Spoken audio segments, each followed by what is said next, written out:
The speaker introductions. Clancy Holman.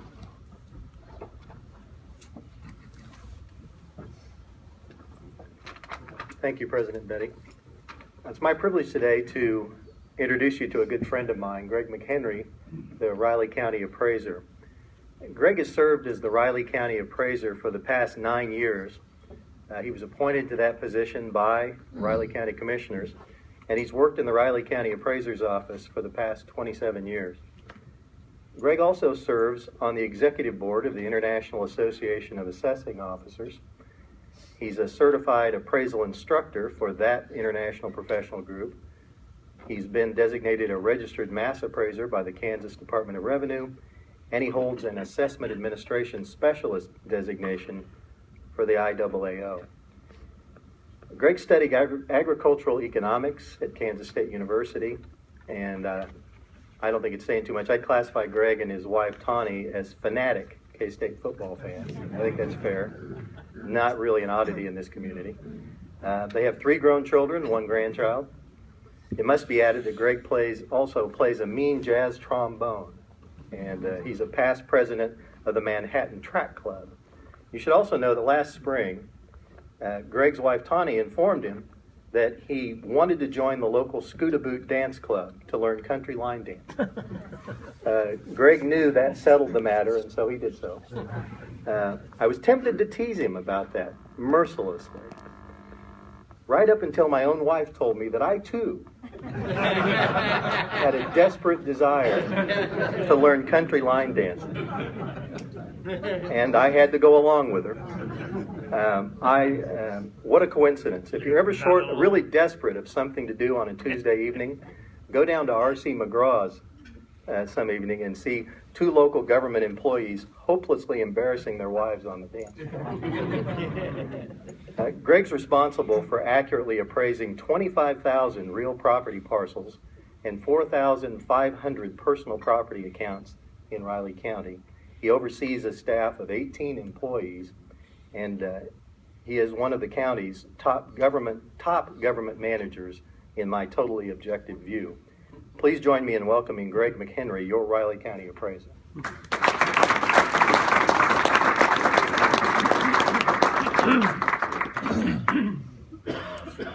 Thank you, Clancy, and I'm here to tell you he is quite the Scootabooter, by the way.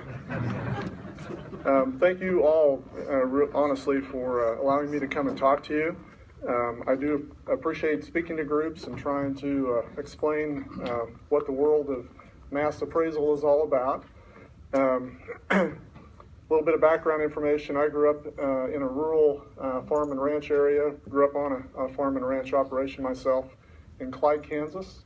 Came to K-State after spending 2 years as the slowest quarter miler in Cloud County JUCO history, and been here ever since. Met my wife Tawny here after I got out of school while she was still in school, but we love the community. I couldn't think of a better place to work and live than Riley County in Manhattan. Let's talk a little bit about what the county appraiser does. And you know, many times I'm asked, who's in charge? Who's the guy in charge? Or who's in charge of the guy that's in charge of that office? Hopefully that's not a reflection on my skills, but really I answer to 2 bosses. The Riley County Commission, in my case, every county in Kansas is the same by statute. The County Commission appoints me to a 4-year term. I'm about halfway through my most current 4-year term. So the county appoints, they provide the budget, the personnel rules and regs, salaries for the employees, all those types of things. But we really answer to the Department of Revenue's Property Valuation Division, or we lovingly refer to them as PVD.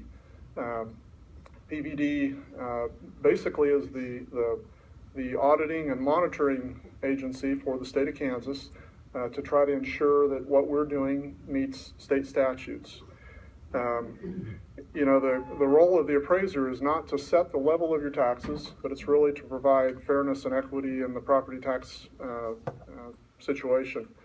I always use an example of folks going to dinner and getting their bill, if Karen ordered filet mignon and Alan got a hot dog and Keith got a hamburger, and the waiter came back with the bill and decided to divide it equally among all three, Alan, how would you feel about that?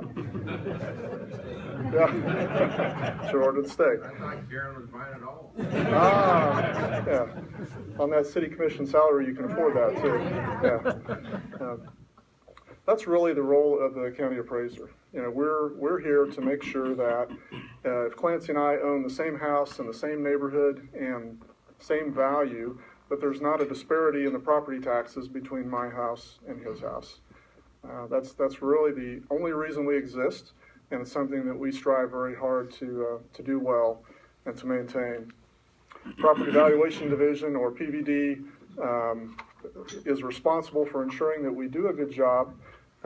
We have typically been in their rating system. They grade us on an annual basis.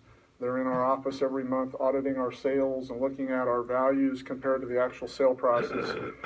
We're typically in the top 3 of the state year in and year out, which is something our folks take great pride in. In my opinion, it's what every county should expect from their county appraiser's office to begin with. We want to be accurate so that the process is fair. State of Kansas requires us to physically review every property at least once in a 6-year period. So you'll see somebody from our office, hopefully with a very friendly face, knocking on your door, asking you to verify property characteristics, how many bedrooms and bathrooms you have in your home, if it's a commercial business, verifying the information and the data that we have. And if you're not there, they're going to leave a door hanger for you to fill out and send back to our office. All that information is very, very important to us to make sure, again, that we're accurate with our property values. In addition to that annual review, as we call it, once every 6 years, every time a property changes hands, state statute says we need to visit the property and determine what its condition was, what its status was at the time of sale. So we go through that same process for sales, same way with building permits, demo permits, or just equity complaints. You'd probably be surprised how many calls we'll get about someone else's neighbor, we're obligated to find out if that information is accurate or not. When we're there, we're going to look at things like the quality grade.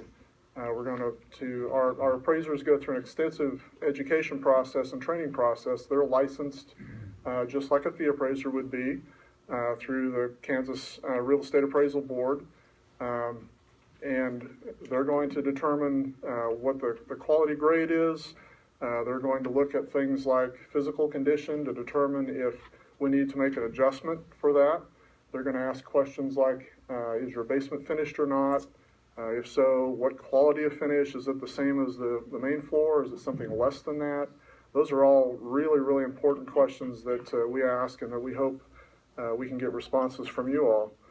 They're also going to take exterior photos of the property so that if you come visit us later in the year to discuss your value or appeal your property value, we can pull those photos up and look at it with you. For businesses, we're going to try to talk to someone on site if possible. If we go to Tom's Bank, we're going to try to talk to someone there that works for the bank that would be knowledgeable of the property and the facility and verify that information. Now, of course, the purpose of all this is to determine market value. The statutes in Kansas provide a market value system. Not all states are like that. Most are now. The reason that's important is because that is that standard of equity. That's what we're shooting for. And we have to appraise every property every year. While we may not visit your property every year, we're setting values for your property based on the market activity in the county to that point in time. January 1st is the all-important date. So if you're building a house and it's 50% complete on January 1st, we're going to value it as its condition at 50% complete as of that date. Sales are the foundation for all of our approaches to value. When you talk appraisal language, there are 3 approaches to value. The comparable sales approach, where we're taking homes that have sold in this case and comparing them to yours. Hopefully they're similar, making adjustments for the differences between the two. That's one way of calculating a value. Another way is to do the cost approach, which is based on the cost to replace that structure or that home, less depreciation based on its age. The other one that comes into play with commercial properties and with rental units, apartment buildings, rentals, is the income approach.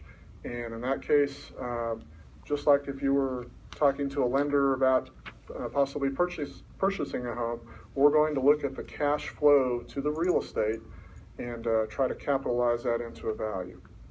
Something our friends in the fee appraisal world use as well. For those of you that have a handout here, I provided a little chart there that shows how the market activity, and this is for homes only, has kind of played out since about, I think this goes back to 1987. People wonder, why does my home value always raise, or why does my property value always go up? It doesn't always go up, but if you look at that graph, you can see that in our area, it generally does. Those prices that you see are the median sale price, or the midpoint of all the homes that have sold for that year, stratified year to year. If you look at 2014 there, I think the median sale price was $194,000. The average is typically a little bit higher. We use the midpoint or the median for our purposes. This year, right now, that 194 is slightly higher again. That's we've been fortunate as we invest in real estate in our community to see appreciation of property, and that's reflected in those median sale prices. That median is also important to us for reasons of compliance. PVD does a statistical compliance test and a procedural compliance test. Procedural means they look at our studies, our analysis, and our processes, and they grade us year to year. So they're trying to make sure that we're using good appraisal practices, good appraisal theory, and applying that based on the statutes that are in place for the appraisal process. Statistical compliance means they're actually grading our work based on our values that we set versus the actual sales in the market, both for commercial property and for residential property. So they calculate, they grab all of those valid sales, and when I say valid sale, I mean something that wasn't influenced by a bankruptcy or a family trust or something like that. Everything that's an open market sale. They put all of those on a graph, and they see what the midpoint sales ratio is. And of course, the sales ratio is simply the county's value divided by the actual sale price. By law, that midpoint needs to be, in every county in Kansas, somewhere between 90 and 110%.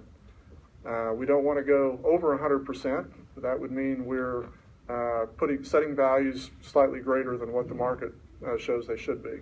In Riley County's case, we've typically been between 97 and 100% for our residential median sales ratio, which is good. I mean, it's a reflection that overall we're hopefully doing a very good job of setting accurate values. If the county was out of compliance, didn't meet those ratios, either the commercial or the residential, basically you have 1 year to put together a plan that works, that addresses that problem, that gets the values within those ranges. If you don't do that, property valuation is mandated to come into the office and take over and take whatever steps they think is necessary to get back into compliance.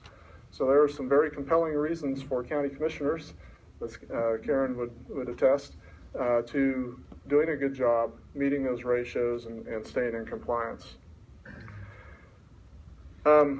Probably people laugh when I say this, but it's honest. One of my favorite times of the year is actually the appeals process. Between the time we mail our notices of value in the spring, we typically mail about mid-February. We're mandated to do it at least by March 1st. We like to mail them a little earlier. For those years when we have a few more appeals than others, it gives us the time to hold them and to be able to visit all the properties that have appealed. But from the time we mail those notices of value until we are mandated to certify our values to the county clerk's office, we hold informal appeals or hearings in our office. That's one of the most valuable things that we do as an office year in and year out, because we are talking to actual property owners about their property and trying to make sure that that value, that information is accurate. So if you have questions about your value at all, please contact us during that period of time. We can do it over the phone. We like to do it in person. We'll meet your schedule, whatever that is. But it's important that you're comfortable that your value is right, and it's important to us that the information that we have in our database to calculate your value is right also. Typically, when we hold those informal hearings, they are exactly that. It's an informal setting with yourself as a property owner and the appraiser from my office that actually sets your value.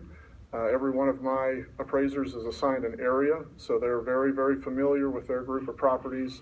They have worked the sales in that area. They have knocked on your door, and they actually set the value. So you would be meeting with that person for 20 to 30 minutes. We allow more time, obviously, for larger commercial properties and those types of things as needed. But it's just a time for us to share information and make sure that what we're doing is accurate and right. After the informal level, for those folks who maybe disagree with our decision, and that happens, there's what we call the Small Claims Division, which is a division of the Board of Tax Appeals, but it's a little less formal structure. And in that case, you're going to be talking via a phone call. Both parties get about 20 minutes to present their case with an attorney who works for the Board of Tax Appeals.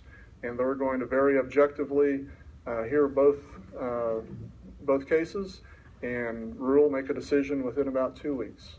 And typically we'll have 30, 35 small claims hearings every year.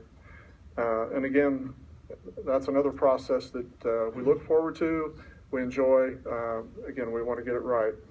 On your handout, I think you'll see a chart on page 5 of the informal appeal history, just to give you an idea of how many appeals we typically hold in a year. As you can imagine, years like 2007, when we had a big upswing in our market, we have more appeals.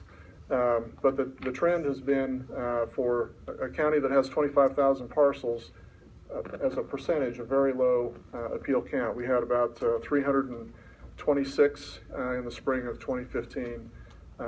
And so, hopefully we keep our appeal count down because we're creating good values. But again, if you have questions about your values, that's the time that we want to address it, and we look forward to meeting with you. For those people who are still not happy after small claims, or for larger commercial properties, which is more likely the case, the venue is the Board of Tax Appeals. The Board of Tax Appeals is an agency with 3, I'll call them judges, who were appointed by the governor. One, by statute now, one has to be a licensed fee appraiser, one has to be an attorney, and one has to be a CPA.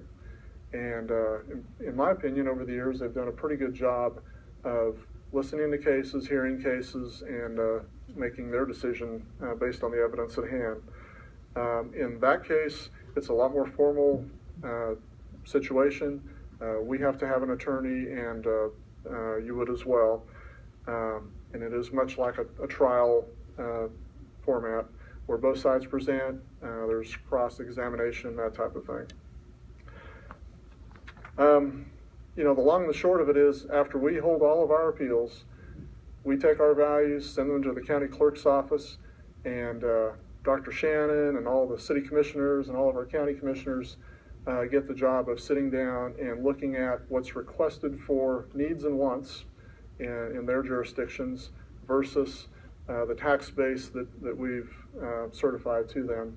And I would not want to be in their shoes. I think they do a great job in trying circumstances.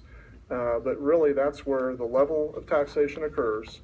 And that's where the rubber hits the road in terms of the actual creation of your tax bill. again, we're here to get it right, and we want to hear from you. We want to work with you to get there. A couple of resources I'd like to mention, and then I'll open up for any questions you have, would be if you haven't been to the county's website, RileyCountyKS.gov, there's some excellent information out there. One would be the county's GIS website, or Geographic Information System, a online mapping service. That's a wonderful resource if you're trying to locate information about a particular parcel, owner's name, value, valuation history, a lot of information out there, floodplain overlays, zoning, all kinds of things. The other would be what we call parcel search, which you can get to from GIS, or you can actually just go to the appraiser's office homepage.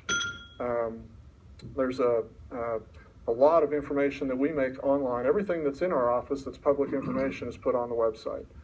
So you would be able to see those property photos that we've taken of the front and the back of a home or a commercial building, valuation information, all the data that we use to calculate your value, numbers of bedrooms and bathrooms, square footage of finished area in the basement, all that information's out there. And we really appreciate being able to put it out there and letting you have access to it 24/7. During the appeals process, sales information is public. Unfortunately, it's by statute, it's not the rest of the year, but I highly encourage folks who are interested in maybe just seeing what the market has been doing by accessing that website during that appeals sign-up process for about 30 days. You'll be able to see sale prices of properties that you may know have sold and think are comparable to yours. That's a great resource to take a look at those. If you see a property that you think is comparable to yours and believe that we need to take a look at that in setting your value or adjusting your value, we want you to do that. We want you to come in and talk to us. That's a big part of the purpose for it. So again, thank you for letting me talk to you and ramble on. Any questions? Dr. Shannon. How does rental property occupancy rate affect valuation? In the newspaper a couple of nights ago, and you mentioned that a little bit. Why did I suspect that question might come up today? Yeah. That's a good question. Every fall, I have a young student who typically starts as a high school senior from MHS and then works through their K-State career in my office about 15 to 20 hours a week. Part of their job every fall is to go door to door and to all of our apartment buildings or those structures that were built to be a rental. Not the homes that are rented or houses that were converted to rentals, but those that we know are rentals. And we try to find out what the rents are. We talk to the owners through a survey and managers on site, and also tenants, try to figure out what the rents are, and then eventually what the occupancies are for those structures. Because we use that information in the income approach, which is the main approach used to value those kinds of properties. This year, following the trend of a year ago, we've seen occupancy soften in that market, and which is probably logical if you think about it. We've had an awful lot of new construction in our area, particularly in rental properties, and it takes a while sometimes for supply and demand to hit that equilibrium that we're so used to here. You know, people, my peers from outside of Manhattan hear us talking about occupancy rates of 95 and 97% and upwards, you know, and they just laugh. It's something fairly unique to our market and to in university communities in general somewhat. But how that impacts your value is that comes into play in the income approach. What can happen, and what has happened in our community in years past, though, is sometimes the sale prices don't reflect those lower occupancies. So at the end of the day, it all comes back to the actual sale prices. If the occupancies start affecting those sale prices, our values drop just like they would if the home market deteriorated or started dropping too. So it does have an impact. How much it's going to impact us this year, that's what we're studying right now. But long story short, it can impact the values and, of course, impact the tax base eventually as well. Good question. Could you explain how lawyers can go represent a company or something like the mall or something without their knowing about it? Because that's one thing that commissioners worry about. Yeah. That's a good question. A lot of our commercial property owners receive, typically every year when we mail our notices of value out, a letter or an email or both from folks who are tax reps, folks who want to represent property owners in the appeal process. What I would tell everybody is we want to talk to the property owner. We would rather not talk to somebody who's in Kansas City or Chicago, who's never been to the property, never will be to the property, and really doesn't know anything about it.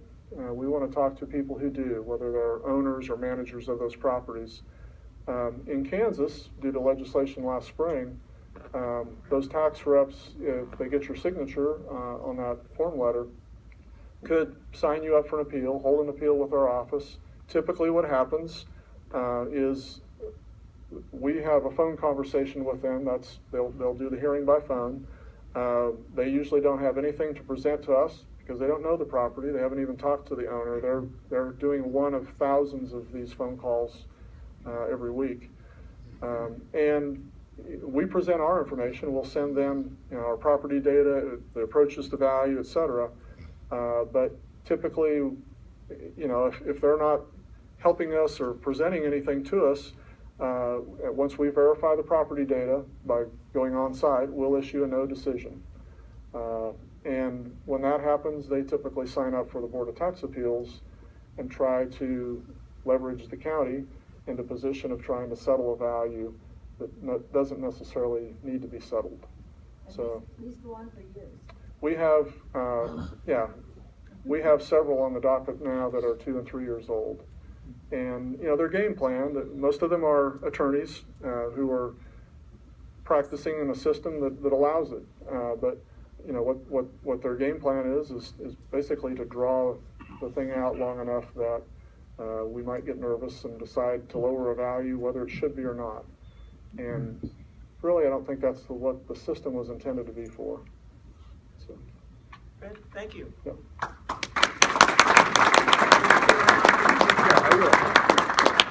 Greg will stay around for a few minutes if you have additional questions. Thank you very much. In honor of your speaker,